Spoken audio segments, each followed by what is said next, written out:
Yeah, we're delighted to host the first Net Zero Skills Symposium at the college today. This is a collaboration with a number of different exhibitors and speakers from across industry. Our region is changing and there are new opportunities for our students emerging all of the time. Our students have been drawn from a selection of courses from construction, building engineering and our STEM students, just to showcase the opportunities that are available to them in the region and will be available to them in the future.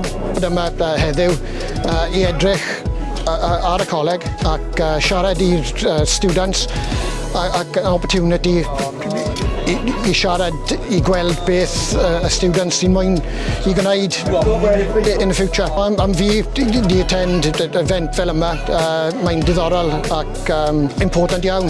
Dwi'n gallu gweld plant pwy sy'n trio I dysgu, trio I develop a career on a pathway ymlaen.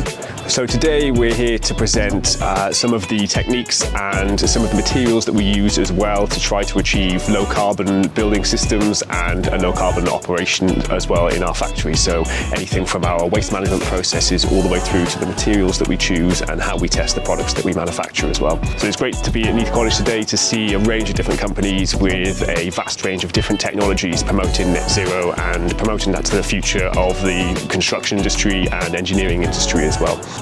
Net zero is a huge issue in terms of housing. Over £4 billion worth of work is needed in the social housing sector alone to bring the housing up to a net zero standard.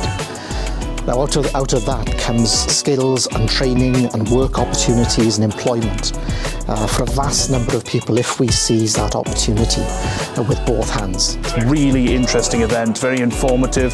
There's a lot of scope and design within this particular sector which would be beneficial for those going through the same course that I am. There's been a lot of different opportunities presented here. There's loads of different ways in which different firms, different companies are developing new jobs within the industry which will be incredibly beneficial to future generations to come.